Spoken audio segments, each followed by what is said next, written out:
Bonsoir à tous. Ce soir, un thème un peu particulier, un petit peu comme d'habitude, toujours des thèmes un peu particuliers, que j'ai intitulé L'amour juste ou juste l'amour, avec des versets qui sont connus. On va voir le verset en particulier, si on te frappe sur la joue droite, tends la gauche. On va voir le verset, si ta main est une occasion de chute, coupe-la. Si ton œil est une occasion de chute, arrache-le. Ce sont des choses qui sont très violentes. Donc on va voir un petit peu ce que cela signifie dans la bouche de Jésus, qui n'était pas violent, ce qui va nous permettre de comprendre un peu une introduction à ce que nous allons voir vendredi prochain, à savoir pourquoi la violence et les massacres dans l'Ancien Testament. Donc, d'où ce titre, L'amour juste ou juste l'amour, en réponse à ces textes bibliques qui sont maintes fois utilisés pour les chrétiens, vivre et qui veulent marcher avec Dieu. Je vous propose de commencer par un texte. Matthieu chapitre 5, verset 43. Nous lisons. Jésus qui parle et qui dit « Vous avez appris qu'il a été dit, tu aimeras ton prochain et tu haïras ton ennemi. » C'est un texte très particulier parce que où est-ce écrit? J'ai cherché partout où cela pouvait-il être écrit. Vous avez appris qu'il a été dit, tu aimeras ton prochain et tu haïras ton ennemi. Où? Si on lit la parole de Dieu, on lit dans Lévitique chapitre 19, verset 18, « Tu ne te vengeras point, tu ne garderas point de rancune contre les enfants de ton peuple, tu aimeras ton prochain comme toi-même, je suis l'Éternel. » C'est plutôt l'inverse de ce qui a été dit. Exode chapitre 23, versets 4 et 5, « Si tu rencontres le bœuf de ton ennemi ou son âne égaré, tu le lui ramèneras. Si tu vois l'âne de ton ennemi succombant sous sa charge et que tu hésites à le décharger, tu l'aideras à le décharger. » On voit bien qu'il n'y a pas cette notion de haine vis-à-vis de l'ennemi. On parle bien de l'ennemi. En plus, Proverbes 25, 21 et 22, nous lisons. Si ton ennemi a faim, l'ennemi dont il s'agit, si ton ennemi a faim, donne-lui du pain à manger. S'il a soif, donne-lui de l'eau à boire. Car ce sont des charbons ardents que tu amasses sur sa tête, et l'Éternel te récompensera. Donc, la question, Jésus s'adresse à ses disciples et à la foule, et il dit, vous avez appris qu'il a été dit, tu aimeras ton prochain et tu haïras ton ennemi. Continuons, psaume 139, versets 21 et 22. Éternel. Alors, là, on va attaquer des versets où il est parlé de la haine. Il y a quand même des versets bibliques où il est parlé de la haine. Donc le psaume 139, versets 21 et 22. Éternel, n'aurais-je pas de la haine pour ceux qui te haïssent, du dégoût pour ceux qui s'élèvent contre toi? Je les hais d'une parfaite haine, ils sont pour moi des ennemis. Là, c'est fort, c'est violent. C'est violent. C'est David qui parle. Regardons en hébreu ce qui se passe. Je les hais d'une parfaite haine. Taklit, parfaite. Parfaite qui veut dire état complet. Pas forcément la perfection dans la pureté, mais c'est quelque chose qui est complet, total. Le mot haine, sina. Sina désigne un état de mutation, de transformation, de changement. En fait, il dit « je suis dans un total changement ». Je suis dans une totale transformation. Je suis dans une totale mutation.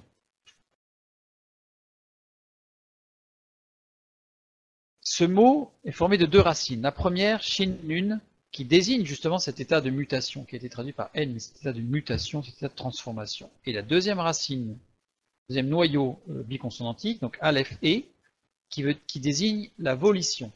Alors la volition, c'est quoi?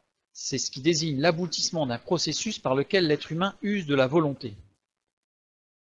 C'est l'événement par lequel l'individu se met en mesure d'agir en vue d'un résultat. C'est-à-dire que ce n'est pas la volonté, c'est le fait de mettre sa volonté en action.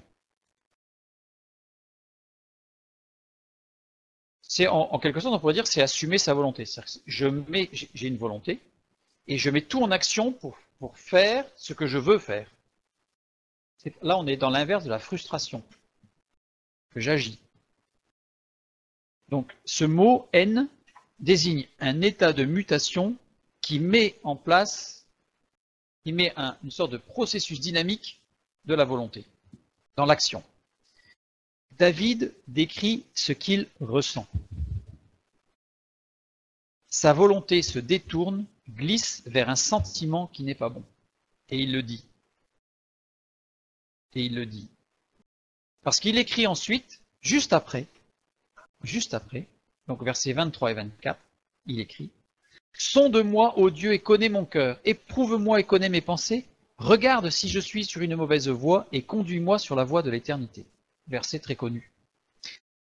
Regarde si je suis sur une mauvaise voie. Le mot si est la traduction de im. Im qui veut dire si, en effet, condition, mais qui veut aussi dire vraiment assurément.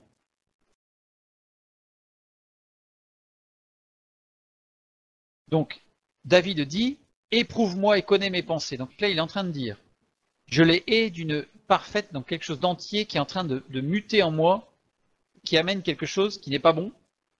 Et juste après, il dit, sonde-moi et connais mon cœur, justement, le fond de son cœur. Éprouve-moi et connais mes pensées. Regarde, si on traduit littéralement, assurément, vraiment, je suis sur une mauvaise voie.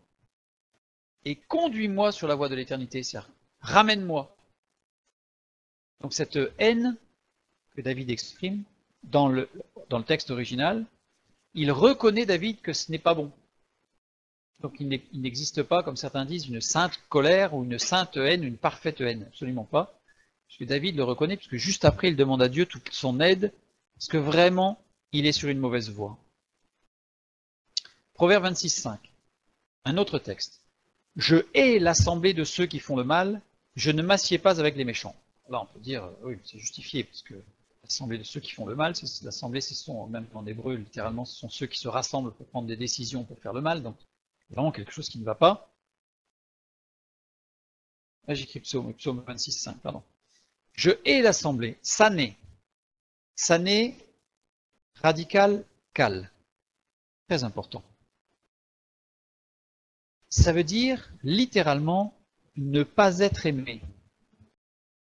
C'est-à-dire que si je traduis littéralement le verbe sané au radical cal, je devrais traduire « Je ne suis pas aimé de l'assemblée de ceux qui font le mal ».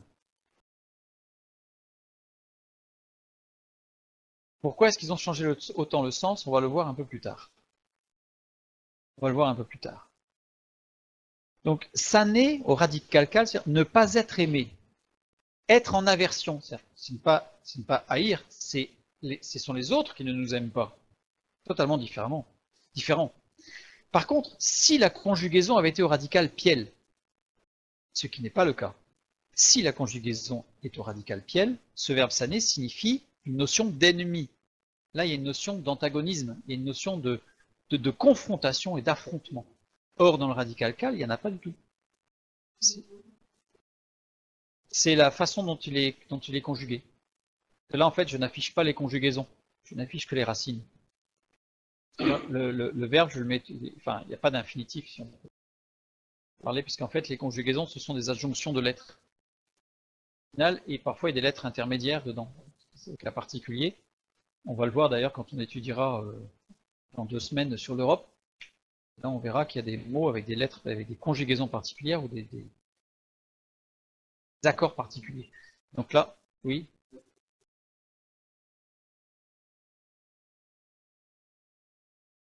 Ah ben on va voir. Non, là c'est Frédéric qui pose la question, mais comment ça se fait qu'il est en cette assemblée, puisque en fait dans ce contexte-là, on va voir.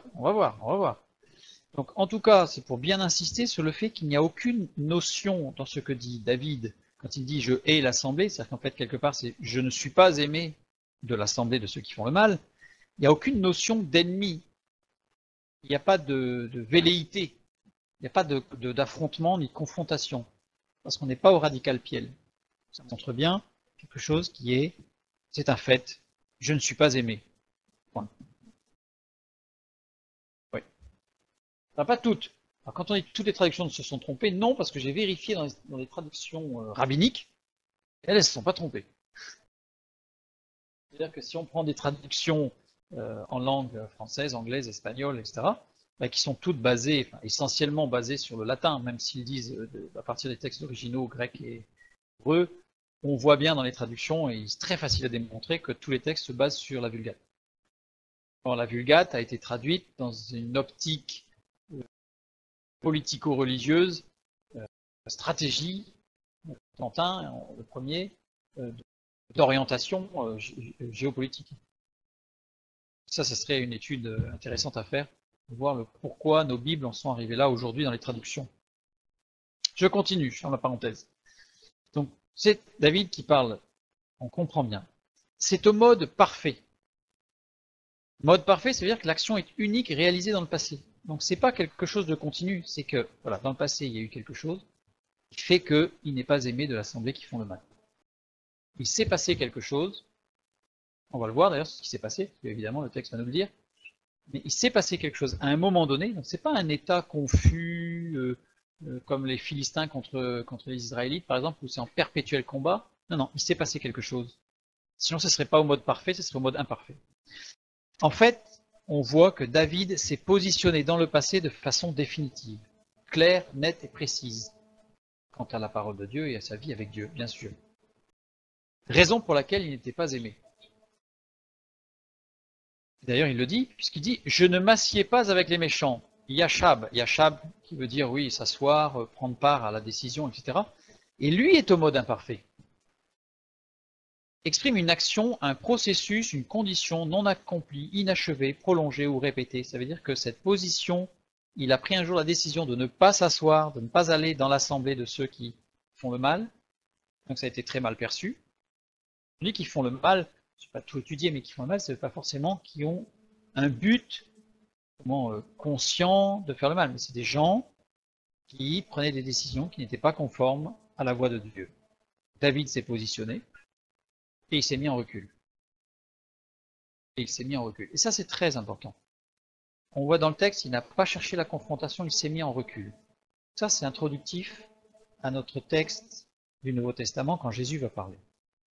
Et c'est pour ça qu'on voit que cette façon définitive, ce positionnement de David, qui a eu lieu à un moment donné et qui s'est perpétué, puisqu'il a continué dans son positionnement, on le voit puisqu'ici c'est au mode imparfait. C'est-à-dire que cette position, il l'a gardée. Il l'a gardée. Exactement les mêmes constructions pour de nombreux textes. Ce sont les mêmes verbes avec les mêmes conjugaisons quand il est dit dans Psaume 31, verset 6, « Je hais ceux qui s'attachent à de vaines idoles ». Littéralement, je ne suis pas aimé de ceux qui s'attachent à de vaines idoles. Pourquoi? Parce qu'ils se positionnaient. Psaume 101, verset 3, « Je hais la conduite des pécheurs ». Psaume 119, verset 104, « Aussi je hais toute voie de mensonge ». Ésaïe 61, 8, « Car moi, l'Éternel, j'aime la justice, je hais la rapine avec l'iniquité ». C'est Dieu qui parle, et Dieu n'est pas apprécié par ceux qui pratiquent la rapine et l'iniquité. Évidemment. Évidemment. Zacharie 8, 17, « Car ce sont là toutes les choses que je hais, dit l'Éternel », et c'est encore le même verbe, sané, avec le même radical, kal. Donc en fait, on voit que tout ce qui est désigné dans nos traductions par de la haine, en réalité, c'est un rejet de l'autre côté à cause d'une prise de position de sainteté. Maintenant, nous venons dans le Nouveau Testament, dans les paroles de Jésus. Matthieu chapitre 5, verset 43. Vous avez appris qu'il a été dit, tu aimeras ton prochain et tu haïras ton ennemi. Où est-ce que c'est écrit? On a vu que ce n'était pas dans la parole de Dieu. Toute évidence, ça n'est pas là. Surtout que Jésus n'allait pas se faire avoir par une traduction, parce qu'il est lui-même la parole de Dieu, donc il la connaît, la parole de Dieu. En fait, c'est écrit dans le Talmud. Dans le Talmud, on a de nombreux textes qui vont utiliser cette haine dans des buts, comme on l'a vu tout à l'heure par rapport à la traduction de la Vulgate en français. Il y a eu des buts recherchés par rapport à ce qu'on appellerait aujourd'hui des ultra-orthodoxes, c'est-à-dire des gens qui cherchaient la confrontation. Bon, ça c'est pas notre étude de ce soir, le Talmud, ça ne nous intéresse pas vraiment. C'est pour ça que Jésus a dit, vous avez appris qu'il a été dit. Jésus n'a pas dit, il est écrit. vous avez appris qu'il a été dit. C'est une expression que Jésus emploie 3 fois. Vous avez appris qu'il a été dit. Quand?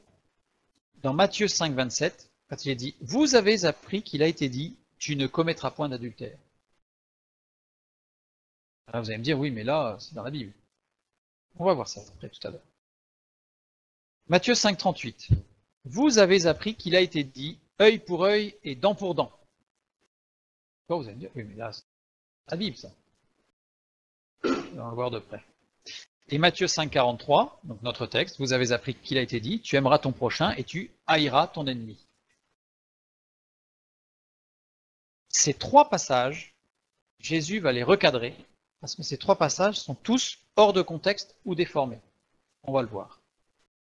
Matthieu 5, 27. Si je compare au texte original, au texte de l'Ancien Testament, qui est soi-disant cité, Exode, chapitre 20, verset 14, nous lisons. Tu ne commettras point d'adultère. Logique. Si je compare avec Exode 20, ah là il y a une erreur, c'est pas Exode 20, 14, mais c'est pas grave. Œil pour œil, dent pour dent, main pour main, pied pour pied. Bien écrit. Là encore, il y a une erreur, copier-coller malheureux. Tu ne te vengeras point et tu ne garderas point de rancune contre les enfants de ton peuple, tu aimeras ton prochain comme toi-même. Là, dans le dernier cas, on a vu qu'il y avait seulement une partie de cité. Il manque un morceau. Il manque un morceau. Rien de pire que de quelque chose où il y a un peu de vérité. Rien de pire, le mélange. Le mélange. Le problème vient du fait que la conjugaison dans Matthieu, vous avez appris qu'il a été dit, tu ne commettras point d'adultère, c'est une conjugaison particulière en grec, qui insiste sur une action ponctuelle, c'est-à-dire sur l'acte, on va dire sur l'acte sexuel de l'adultère. Alors que le texte original dans l'Ancien Testament, tu ne commettras point d'adultère, donne une conjugaison insistant sur un processus qui va amener à l'adultère. Il y a un léger glissement sémantique, mais qui peut faire toute la différence dans la vie chrétienne. D'ailleurs, on va voir que Jésus va le reprendre, puisqu'il dit la suite, vous avez appris qu'il a été dit, tu ne commettras pas d'adultère, dans une conjugaison grecque qui insiste sur l'acte en lui-même, et Jésus va dire, mais moi je vous dis que quiconque regarde une femme pour la convoiter a déjà commis un adultère avec elle dans son cœur. En réalité, quand il dit ça, il reprend exactement le sens d'Exode, chapitre 20, verset 14. C'est-à-dire un processus qui va amener à. Alors que les religieux, avaient tronqué une partie du message divin en ne parlant que, en ne faisant que de la morale. C'est-à-dire qu'à la limite, celui qui avait des idées extrêmement débauchées, mais qui ne les exprimait pas, il n'était pas accusé. Vous voyez? Alors que le texte biblique dans l'Ancien Testament parle bien de ce processus qui amène, et c'est bien ce que dit Jésus, mais moi je vous dis que, il remet les choses en place. Quand on prend le deuxième passage, Matthieu 5, 38, insistance sur une vérité permanente. Vous avez appris qu'il a été dit œil pour œil, dent pour dent. C'est très violent. Le moindre problème, ça démarre. Alors, ça évite l'omerta, ça évite que ça monte en permanence, en puissance, crescendo, puisqu'on s'arrêtera à ce qui a été fait. Mais que dit le texte original? Dans l'Ancien Testament, il nous dit, c'est dans un cas très particulier qu'il nous dit œil pour œil, dent pour dent, main pour main, pied pour pied. C'est quand il s'agit d'un accident. Et cet accident est très très bien circonscrit dans le texte biblique, c'est que dans certains cas, c'est très particulier. Bref, ce n'est pas une vérité permanente. Ce n'est pas une vérité permanente. C'est-à-dire que cette maxime œil pour œil, dent pour dent, n'était pas à appliquer illico presto dans toutes les occasions. Il devait d'abord s'agir d'un accident, et cet accident devait être circonscrit dans des circonstances bien particulières. Or là, ça a été fait une vérité absolue, permanente. Et c'est pour ça que Jésus va reprendre au verset suivant et dit « Mais moi je vous dis de ne pas résister aux méchants. Si quelqu'un te frappe sur la joue droite, présente-lui aussi l'autre. » Là, on va le voir d'un peu plus près. Mais là, Jésus recadre. Le troisième verset, vous avez appris qu'il a été dit que tu aimeras ton prochain et tu haïras ton ennemi. En fait, là, on a vu tout à l'heure, c'est un ajout et un contresens biblique. Là, il y a une déformation patente. Le texte biblique, lui, nous dit, dans l'Ancien Testament, tu ne te vengeras point et tu ne garderas point de rancune contre les enfants de ton peuple, tu aimeras ton prochain comme toi-même. Texte complet avec contexte. Là, il y a tout l'ensemble. On n'a pas qu'un petit morceau, on a tout, le texte et son contexte. Comme on le dit souvent, un texte pris hors du contexte est souvent utilisé comme prétexte. Et dans Matthieu 5,44, le verset suivant, Jésus dit, « Mais moi je vous dis, donc il rétablit les choses, aimez vos ennemis, bénissez ceux qui vous maudissent, faites du bien à ceux qui vous haïssent et priez pour ceux qui vous maltraitent et qui vous persécutent. » Facile à dire, comme dit Frédéric, mais on va voir que ça peut être facile à vivre aussi. Pourquoi Jésus mentionne-t-il cette phrase 3 fois? Nous savons que dans le texte biblique, il n'y a pas de hasard, tout est précis. Pourquoi 3 fois? Eh bien, regardons de près.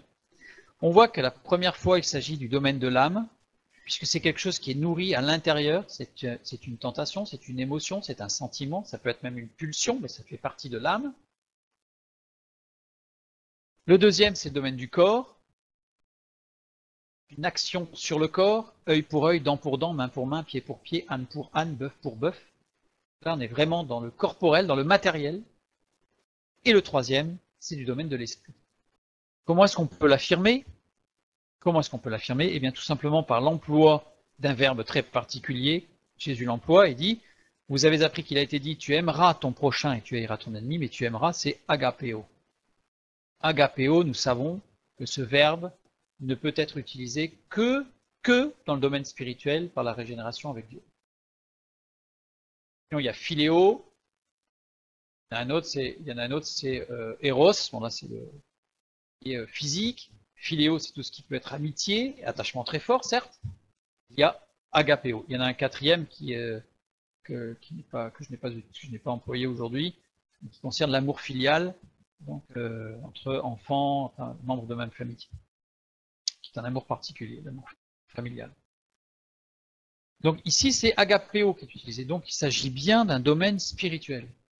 Donc Jésus l'a mentionné 3 fois, parce que à chaque fois, il a montré les déviations dans les 3 domaines de notre existence, de notre vie.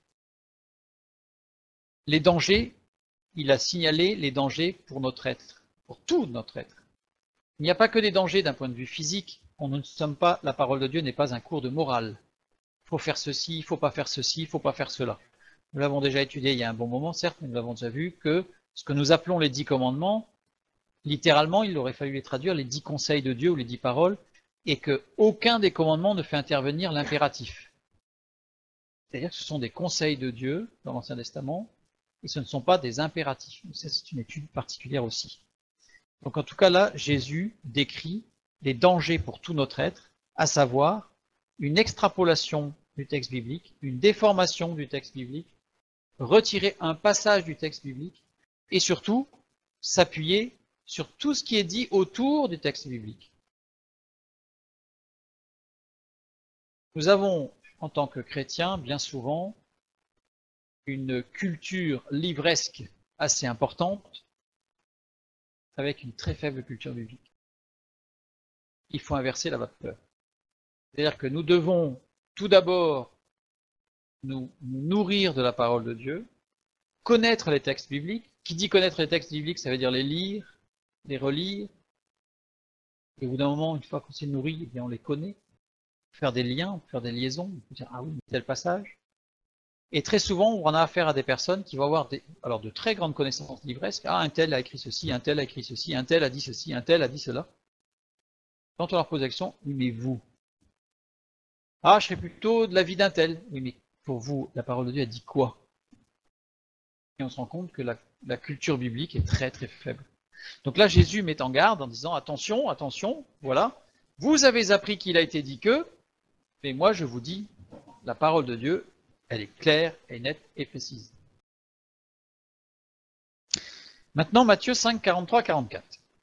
Vous avez appris qu'il a été dit, tu aimeras ton prochain et tu haïras ton ennemi. Mais moi je vous dis, aimez vos ennemis, bénissez ceux qui vous maudissent, Faites du bien à ceux qui vous haïssent et priez pour ceux qui vous maltraitent et qui vous persécutent, afin que vous soyez fils de votre Père qui est dans les cieux.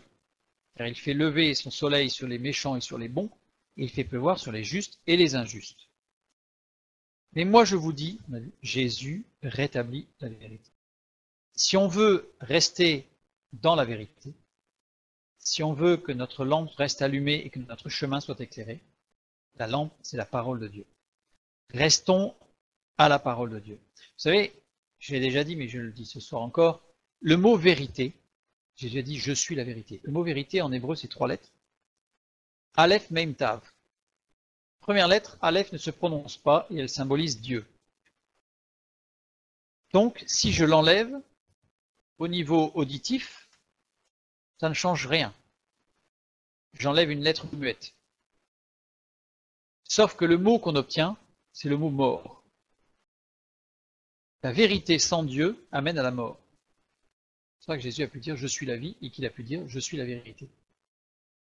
Fermons la parenthèse. Et donc comme nous l'avons vu tout à l'heure, quand il est dit « vous avez appris qu'il a été dit « tu aimeras ton prochain », agapéo, agapé, l'amour agapé. Et moi je vous dis « aimez vos ennemis », Jésus emploie le mot agapé, agapéo, le verbe agapéo. Donc ça veut dire, c'est vraiment cet amour qui vient de Dieu. Texte parallèle, puisque c'est une citation de l'Ancien Testament, on va le prendre. Lévitique 19, 18.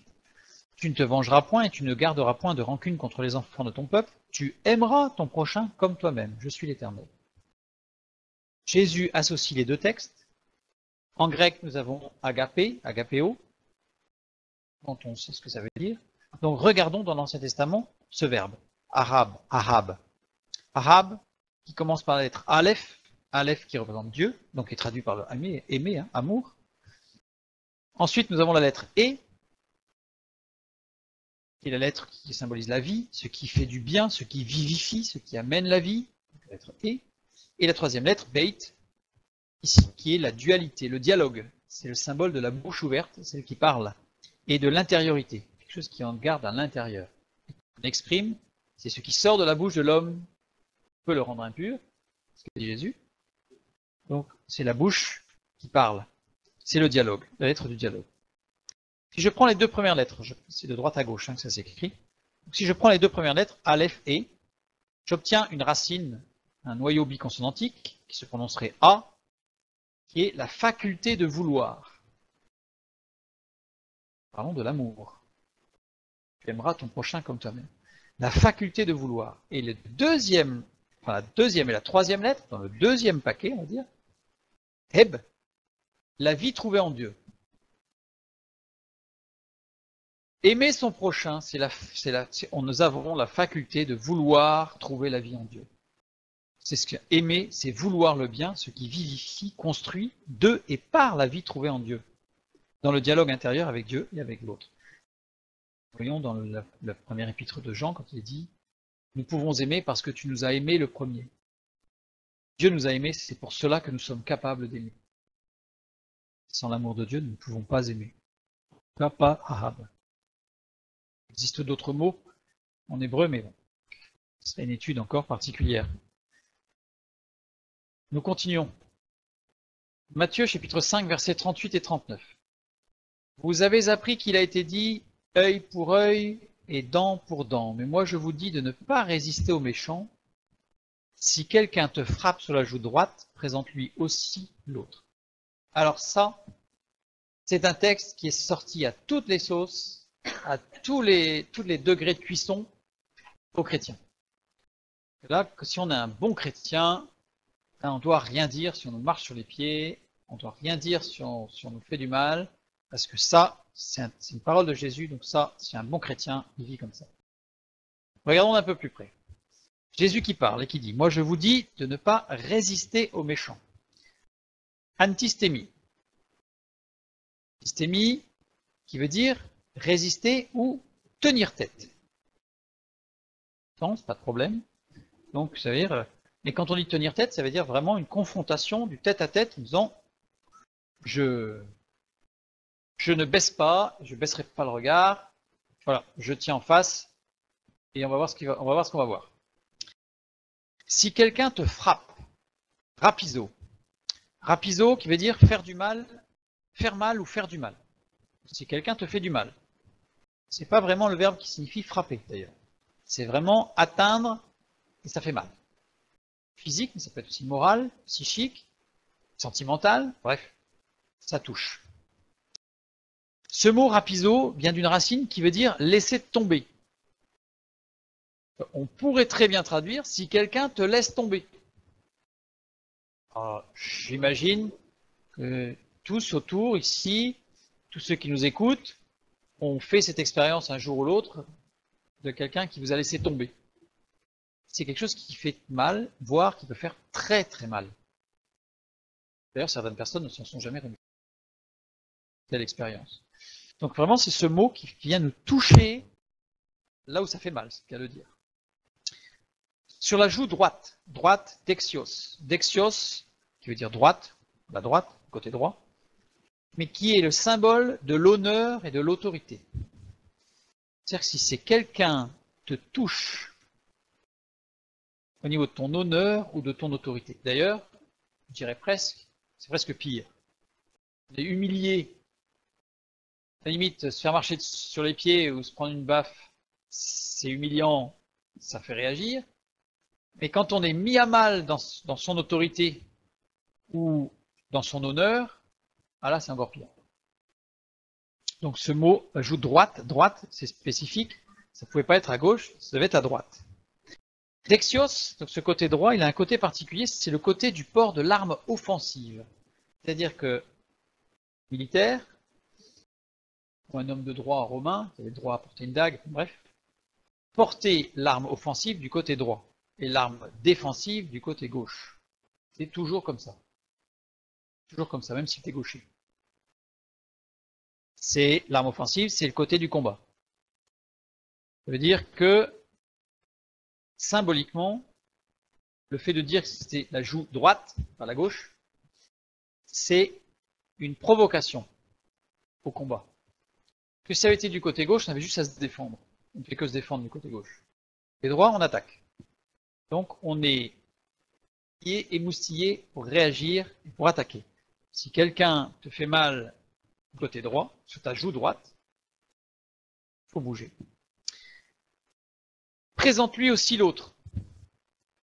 Le verbe présente-lui, présenter, c'est strepho. Strepho qui signifie se détourner, qui signifie se retourner, qui signifie littéralement tourner le dos, qui signifie changer d'état d'esprit.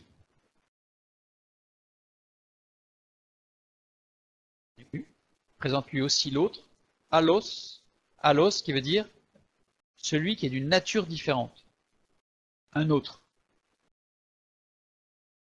Littéralement, si nous sommes humiliés, touchés, provoqués, on pourrait mettre d'autres verbes, hein. Peut-être que vous pensez à certains, vous pouvez le mettre, humilié, touché, provoqué, dans notre foi, dans notre amour, rien qui nous laisse tomber, dans notre autorité, en tant que chef d'entreprise, en tant que chef d'équipe, en tant que parent, en tant que dans son autorité, dans notre aide, c'est-à-dire qu'on va tendre, on aide quelqu'un et il nous tourne le dos, ça fait mal ça. On se détourne de celui qui agit ainsi et on se tourne vers celui qui est d'une autre nature. C'est-à-dire que littéralement ce texte ne dit pas qu'on aime se faire mal et qu'on ne va pas bouger. Le texte biblique, là, Jésus nous dit, si quelqu'un te fait mal, si quelqu'un te touche, t'agresse. Évidemment, on est dans un cadre d'une agression, hein. On n'est pas dans un cadre de paroles maladroites, ou des choses comme ça, où là, justement, il y a d'autres textes qui nous disent bien, tu vas voir ton frère et tu t'expliques avec lui pour arranger les choses. Mais dans le cas où c'est quelqu'un qui sciemment nous provoque, veut nous toucher et réussit à le faire, Jésus nous dit, si quelqu'un te fait ça, alors tu fais demi-tour, c'est très faux, tu te détournes, tu tournes le dos, et tu vas vers quelqu'un qui sera d'une nature différente. Alors, on ne cherche pas l'affrontement, on ne résiste pas aux méchants, c'est-à-dire qu'on ne confronte pas en disant hey, tu m'as fait mal. Non, on ne cherche pas la confrontation. Alors, dans notre société moderne, c'est considéré comme étant un couard. comme étant un peu quelqu'un qui n'a pas de force de volonté, parce que quand même, attends, il t'a fait mal et il faut réagir, quoi. Il, voilà. Le texte, il nous montre bien sûr que l'on va prier, c'est pour ça qu'il nous dit prier pour nos ennemis, prier pour ceux qui nous font du mal, que Dieu rétablisse toutes choses, la vérité, les libres, bref, toutes sortes de choses. Mais on n'est pas dans la confrontation, on n'est pas dans un combat, confrontation directe. C'est ce que veut dire ce texte fondamentalement.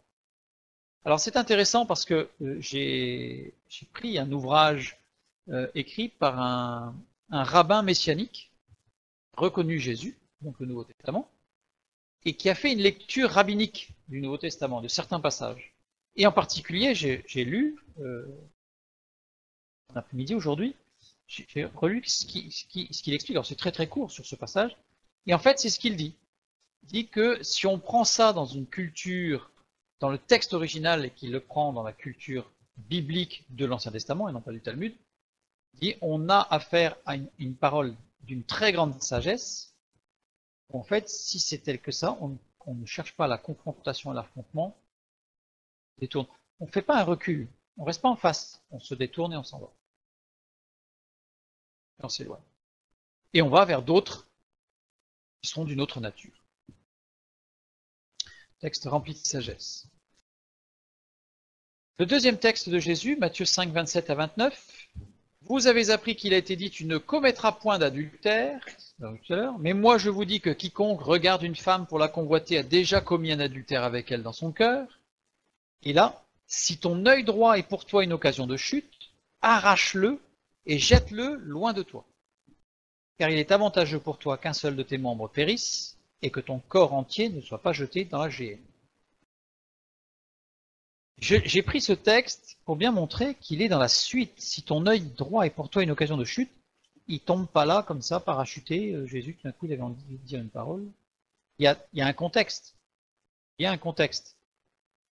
Surtout qu'il y a un mot ici, avant le si, qui n'est pas traduit dans nos Bibles. C'est le mot de ou des. Des, en grec, qui signifie alors, maintenant, aussi, néanmoins. Donc on voit bien que c'est la suite de l'autre phrase. Ce ne sont pas une succession de maximes que Dieu arrive, que Jésus a pu prononcer comme ça, qui n'ont pas de lien entre elles ou qui n'ont pas de sens entre elles. C'est un discours et tout est lié, tout va ensemble. Jésus nous dit, vous avez appris qu'il a été dit, tu ne commettras pas d'adultère, mais moi je vous dis que quiconque regarde une femme pour la convoiter a déjà commis un adultère avec elle dans son cœur. Aussi, ou maintenant, si ton œil droit est pour toi une occasion de chute, arrache-le et jette-le loin de toi. Donc c'est bien la continuité. Si ton œil droit, dexios encore, nous l'avons vu tout à l'heure, la droite, symbole de l'honneur et de l'autorité. Et la particularité là, c'est que c'est l'œil. L'œil droit. L'œil droit, dans la parole de Dieu, est le symbole de l'indulgence. Alors pour information, l'œil gauche, c'est le symbole du jugement. Attendez à la question, alors j'ai mis le petit commentaire. L'œil droit, c'est l'indulgence. Donc, si ton œil droit est pour toi une occasion de chute, arrache-le. Nous allons lire dans 1 Samuel, chapitre 11, verset 2. Mais Nahash, l'ammonite, leur répondit, je traiterai avec vous à la condition que je vous crève à tous l'œil droit et que j'imprime ainsi un opprobre sur tout Israël. C'était très violent. C'était très violent. Et en fait, on voit que le fait d'avoir l'œil droit crevé, je dirais, qui ne fonctionne pas, c'est un opprobre. C'est quelque chose d'humiliant. L'œil en hébreu, c'est aïn. Aïn, qui veut dire source avec un S, et on va voir pourquoi. Donc, ça représente l'œil physique, aïn, mais c'est un mot qui représente aussi les facultés mentales et spirituelles. Capacité d'abstraction au niveau mental, de calcul mental, mais aussi les capacités d'approche de la vie spirituelle. En Matthieu 6, 22, nous lisons, l'œil est la lampe du corps, si ton œil est en bon état, tout ton corps sera éclairé. Donc là, Jésus s'adresse non seulement au corps physique, puisqu'on sait qu'en plus la vue, on sait aujourd'hui que la vue représente dans sa capacité neurologique du cerveau 50% de nos capacités sensorielles. On a déjà vu, hein, on a 9 sens. 9 sens. Il y en a 50% de cette capacité de gestion des sens, c'est la vue. 50% pour les 8 autres. L'œil est quelque chose de très important. Et nos facultés, évidemment, spirituelles sont très importantes pour la vie. Aïn, dans l'Ancien Testament, il y a une ville qui s'appelle Aïn. Elle est donnée, ça s'écrit exactement de la même manière, mais souvent dans nos traductions, elle est nommée Enaïm. En réalité, il s'agit de Aïn. Et la Bible nous dit qu'elle est sur la route d'Adoulam et de Timna. Adoulam, ça veut dire justice du peuple ou prison.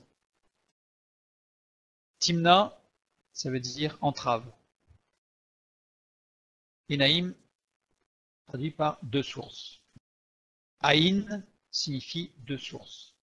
Nous avons deux regards possibles. Celui qui va être régénéré, celui qui va voir la justice de Dieu, et celui qui va amener l'emprisonnement. C'est-à-dire les passions. C'est bien pour cela d'ailleurs que c'est l'œil qui a été mis juste après l'expression « tu ne commettras point d'adultère », puisque c'est vraiment l'enfermement, l'adultère étant l'image. Parce qu'une image, c'est une réalité physiologique, c'est aussi une image spirituelle de l'emprisonnement dans des liens qui sont pulsionnels, passionnels, spirituels. Matthieu 5, 27 à 29. Toujours, vous avez appris qu'il a été dit, tu ne commettras point d'adultère, mais moi je vous dis que quiconque regarde une femme pour la convoiter a déjà commis un adultère avec elle dans son cœur.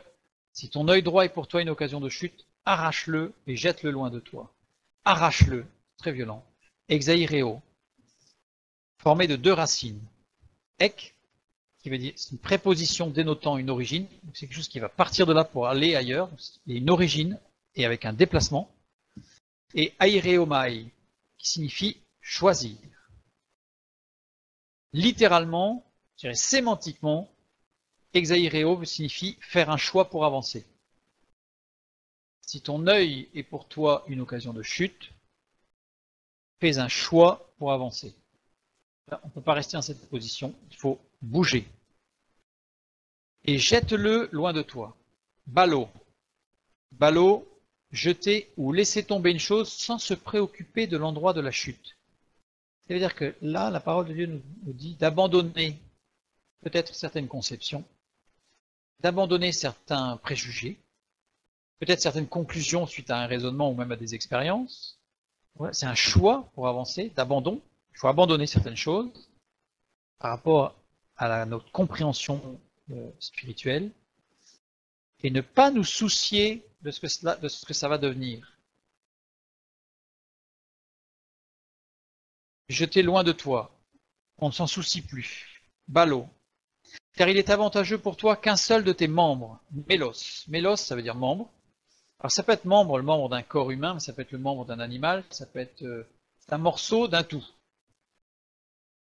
Et surtout, et là j'ai été assez surpris, quand on reprend le dictionnaire, le gros bailli, qui est le dictionnaire fondamental de la langue grecque ancienne, eh bien on y voit que mélos, c'est aussi, et beaucoup, un terme musical. C'est un terme musical qui désigne l'accompagnement d'un chant. La musique sans mesure, ça désigne aussi une musique sans mesure, sans raison et sans construction. Ça désigne aussi un chant avec des paroles répétées sans cesse, mais avec une connotation négative. C'est-à-dire que c'est un peu rengaine.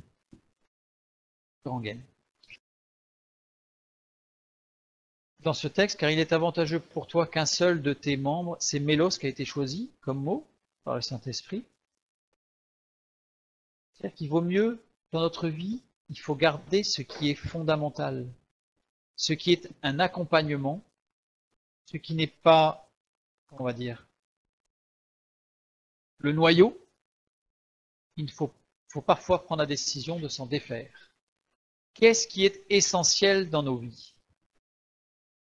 Pour certains, ça va être la saison de ski.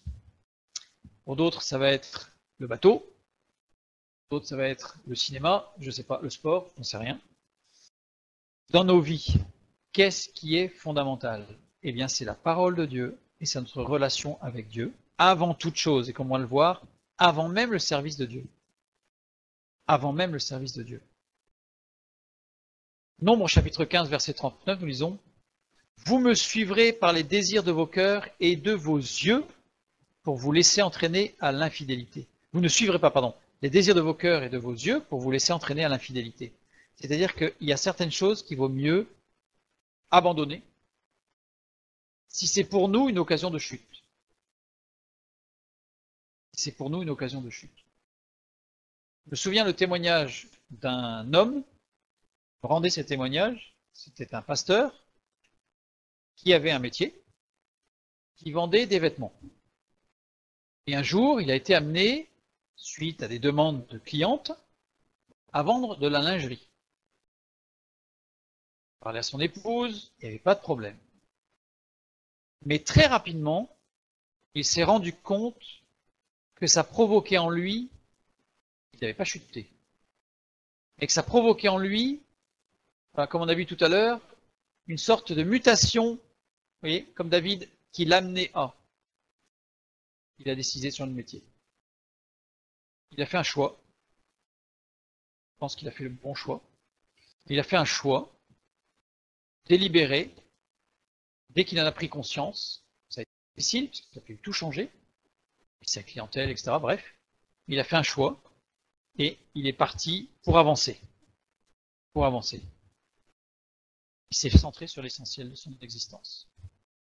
Proverbe 23-26, nous lisons, alors c'est une traduction rabbinique. Dans la Louis II, vous ne trouverez pas ça. Mon fils, donne-moi de ton cœur et que tes yeux observent mes voies. Dans ce texte, que tes yeux observent mes voies, on a cet acte volontaire, dire je veux regarder là plutôt que là. C'est un choix. C'est un choix. Matthieu 5, 27 à 29, on continue, et à chaque fois, vous voyez, on reprend le même texte et on avance. Vous avez appris qu'il a été dit, tu ne commettras point d'adultère. Mais moi, je vous dis que quiconque regarde une femme pour la convoiter a déjà commis un adultère avec elle dans son cœur. Si ton œil droit est pour toi une occasion de chute, arrache-le et jette-le loin de toi, car il est avantageux pour toi qu'un seul de tes membres périsse et que ton corps entier ne soit pas jeté dans la géhenne. Et si ta main droite est pour toi une occasion de chute, coupe-la et jette-la loin de toi, car il est avantageux pour toi qu'un seul de tes membres périsse et que ton corps entier n'aille pas dans la géhenne. Quand on dit le corps entier, c'est soma. Soma, c'est somatique, tout ce qui est du corps. Mais là encore, soma ne désigne pas qu'un corps humain ou animal vivant de chair et d'os, désigne aussi un ensemble uni. Par exemple, on va imaginer qu'un opéra, par exemple, pourrait être appelé un soma, puisque c'est un ensemble de choses qui forment un tout harmonieux, avec, voilà, et on y retrouvera justement des membres, donc mélos, c'est-à-dire des chants d'accompagnement, des musiques, des rythmes. Il va retrouver toute cette structure. Donc il y a un jeu en fait entre, dans le texte de Jésus, entre le corps humain, corps, on peut retrouver d'ailleurs le corps de l'Église, la tête, et aussi tout ce qui est lié à la musique et à la louange. C'est un ensemble. Parenthèse. Et si ta main droite est pour toi une occasion de chute, la main, c'est le symbole de l'action, symbole du commerce. Alors je l'ai mis entre guillemets commerce parce que c'est tout ce qui est commerce illicite. Tout ce qui est commerce illicite, et en particulier tout ce qui a un trait à justement, qui est adultérin, tout ce qui n'est pas sain de ce côté-là.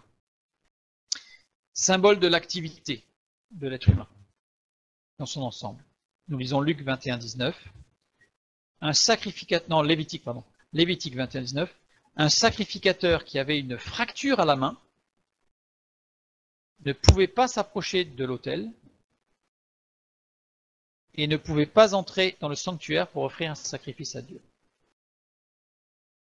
Donc, si Jésus mentionne la main droite, le sacrificateur c'était essentiellement, c'était surtout la main droite, mais c'était les deux mains, mais c'était surtout la main droite, on va voir pourquoi un petit peu tout à l'heure. il mentionne quelque chose d'essentiel, que la main, si elle avait un problème, la personne n'était plus apte au service de Dieu.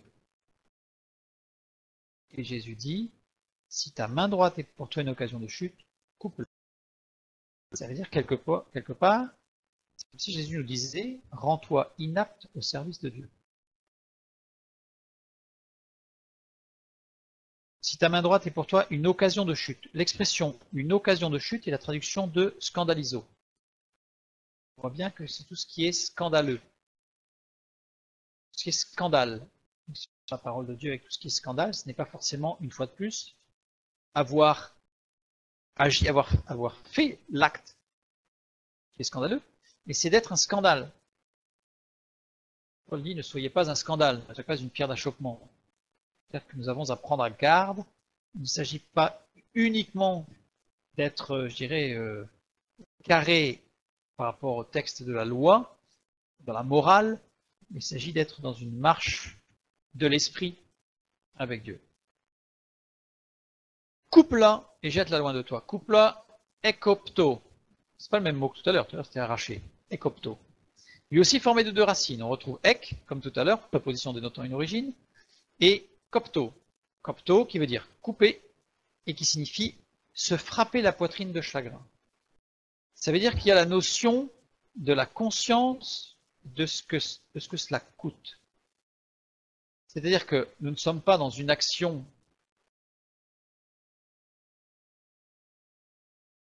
comme on a vu tout à l'heure. Se couper la main droite, c'était se sortir, c'était se couper du service pour Dieu. Ça veut dire qu'on ne va pas se dire, ah bah je me coupe du service pour Dieu, comme ça, je peux encore plus y aller, quoi. Hein, comme ça après je suis encore plus libre et je fais ce que je veux.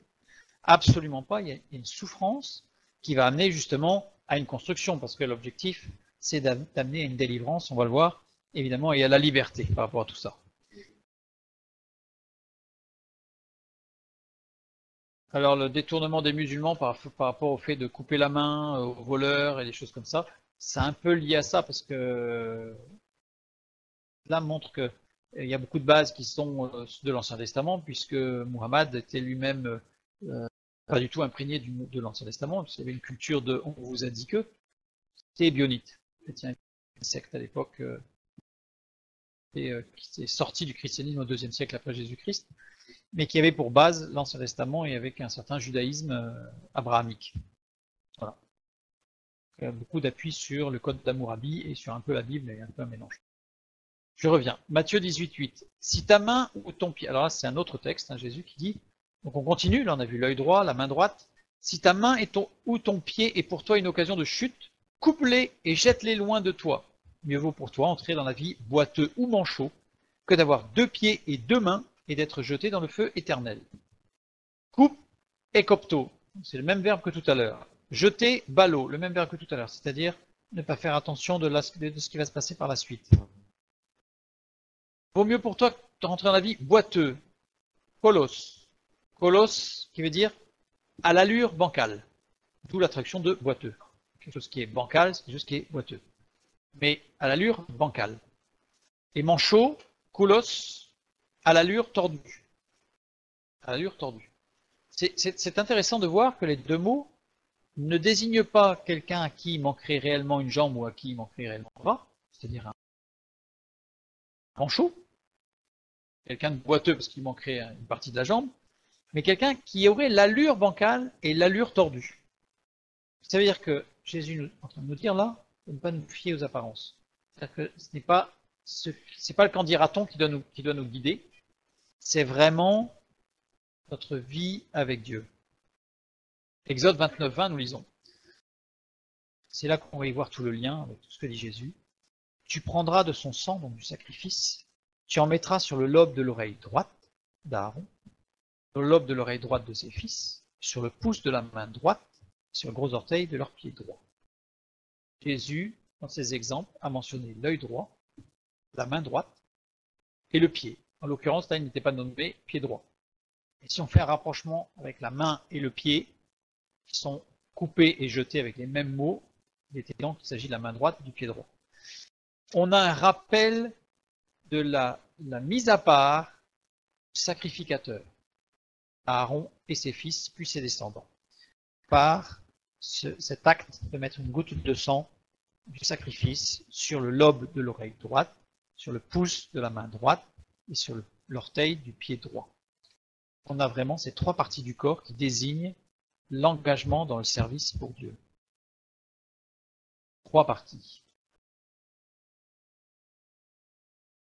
Oui. Les trois parties qui doivent être purifiées pour le service de Dieu.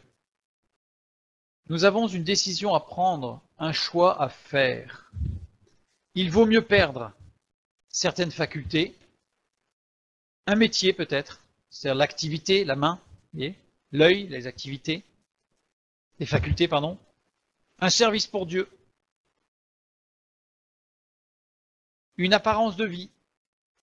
On peut avoir une apparence de quelqu'un soit de très bien placé dans l'église, soit de très bien placé au niveau social, peu importe.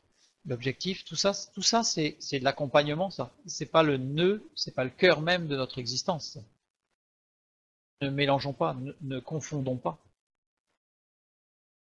Et dans la conscience du besoin d'être délivré, d'où cette tristesse, se frapper la poitrine, ça c'est vraiment prendre conscience de la nécessité, du besoin de délivrance, d'édification, de libération et de fortification, d'être fortifié, d'où parfois cette décision, ce choix à faire, d'abandonner certaines choses,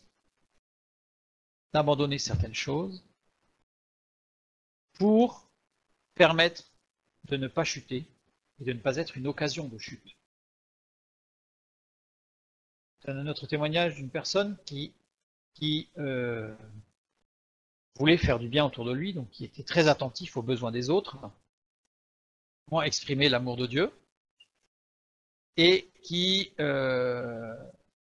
un moment donné, a senti un dérapage dans sa relation avec certaines femmes. En ayant parlé avec lui, il a pris la décision de dire non, c'est trop important de comprendre la douleur de ces femmes-là, donc je continue à les aider et je vais faire attention, mais voilà, ça a fini mal, fini par une chute. Il est évident, il a fait le mauvais choix. Parfois, il y a des choses qui paraissent même être un service pour Dieu. Prenons garde,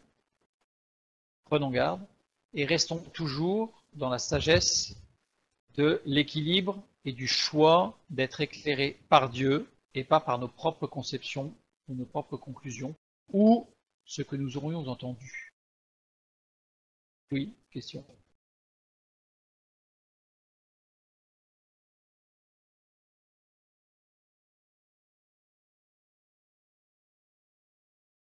Alors, la question ici, c'est pourquoi Dieu a-t-il demandé ces sacrifices, cette souffrance, ce sang versé?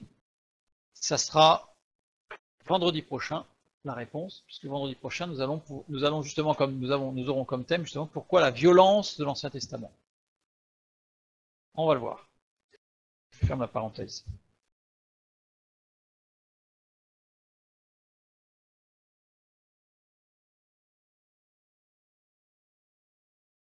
Ah, détrompe-toi. Là, c'est Frédéric qui nous dit, oui, mais à cette époque-là, ils n'avaient pas autant d'occasions de se détourner, de chute, oh là là. Ils étaient presque préservés, les gens là-bas.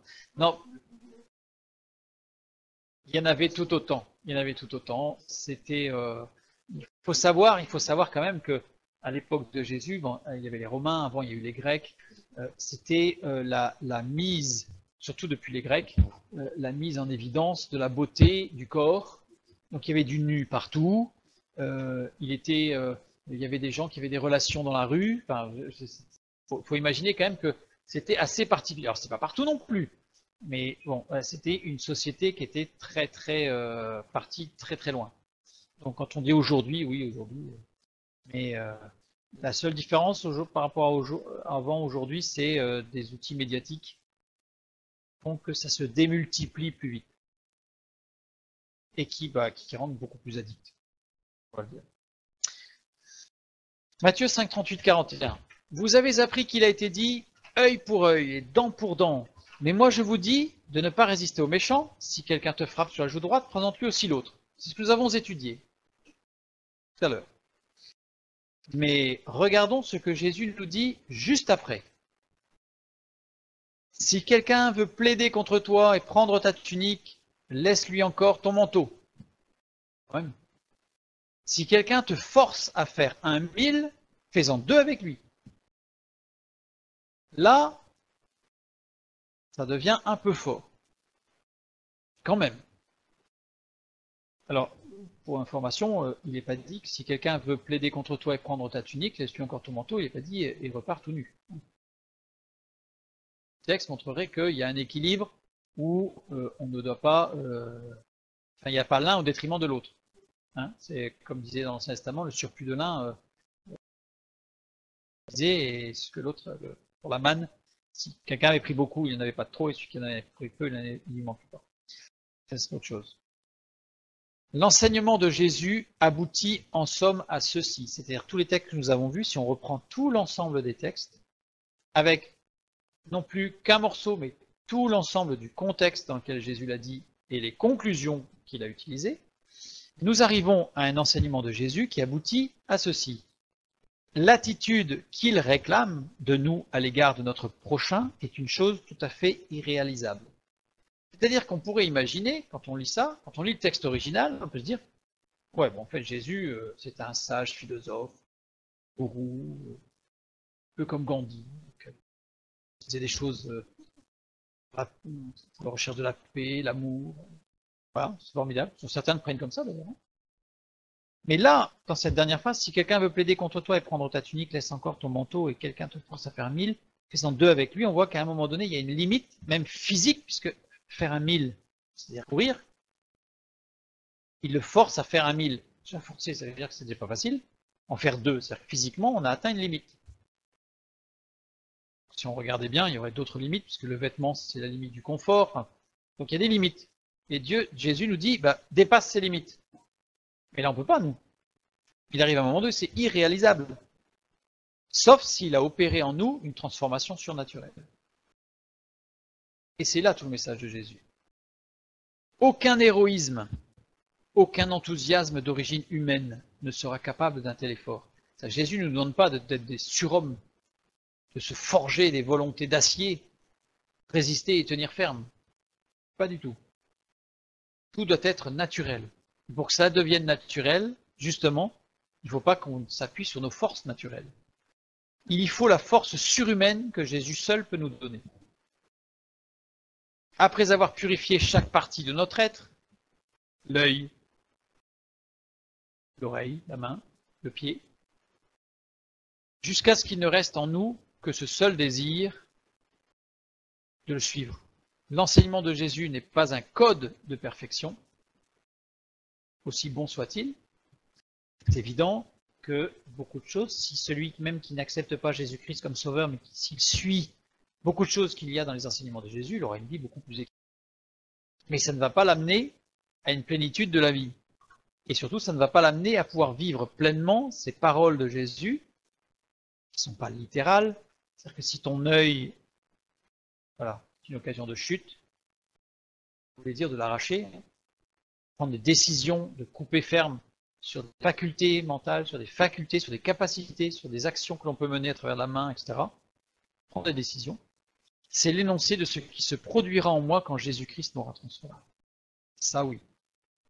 L'enseignement de Jésus, ce n'est pas un code de perfection, c'est Jésus nous dit ce qui se produira en nous, ce qui se produit déjà en nous, quand Christ nous a transformés.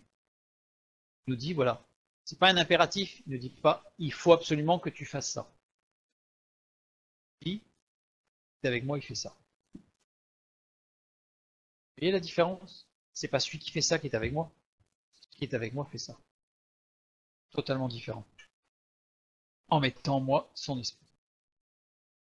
Jésus-Christ est le seul qui puisse réaliser ce qu'il nous a dit. C'est lui qui le fait en nous. Si nous voulons devenir des disciples de Jésus, cela ne pourra se faire que d'une manière surnaturelle, tant que nous nous acharnerons à le devenir par nous-mêmes, nous échouerons. Est-ce qu'on va vivre une vie de frustration? On va s'empêcher certaines choses, frustrés? Alors ce n'est pas ça que Dieu veut. Jésus n'est pas venu pour amener la frustration, il est venu pour amener la liberté. Jésus nous dit, je vous ai choisi. C'est ici le miracle de la grâce de Dieu. Dieu nous a tous choisis. Dieu ne nous demande pas de faire ce pourquoi nous avons des aptitudes naturelles. Très important. Parfois, certaines personnes cherchent quel service de Dieu ils pourraient faire en recherchant ce qu'ils ont comme aptitude naturelle. Peut-être que Dieu peut utiliser les aptitudes. Mais Dieu ne demande pas que nous le servions avec nos aptitudes naturelles. Il nous demande seulement de faire ce pourquoi sa grâce nous a préparés parfaitement. Entre autres, se laisser porter, se laisser guider, et ne pas chercher ni les confrontations, ni les prises de position, même si on a raison. C'est-à-dire qu'on se tient dans la vérité, en remettant toutes choses entre les mains de Dieu, et on ne va pas à l'affrontement. Il est évident dans le texte que nous avons lu que si on vient nous chercher, on se retire. Mais si maintenant on vient nous chercher chez nous, je dirais, on peut réagir. Mais on n'est pas dans la confrontation. Nous, on ne cherche pas la confrontation. Au même titre que Jésus n'a jamais cherché la confrontation. Et à maintes reprises, il est dit, et Jésus se retira. C'est comme quand les apôtres secouaient la poussière de leurs pieds. Bon, on n'est pas reçu ici, eh bien on va ailleurs. Mais on va ailleurs, on va pas s'acharner, on va pas chercher la confrontation, on va pas énerver tout le monde. On ne veut pas de nous, et bien on s'en va. Et Jésus, à maintes reprises, il est dit, et il se retira. Ah ben après, il y a des conséquences. Après, il y a des conséquences. Mais ça, comme le texte biblique que nous avons lu ce soir, ça, c'est pas notre problème. Dieu qui gère. Et les temps et les moments pour chaque chose et pour les conséquences. Donc faisons-lui confiance et demeurons dans une attitude simple, non pas d'évitement, mais de prise de position comme David, de choix ferme, simplement pour Dieu.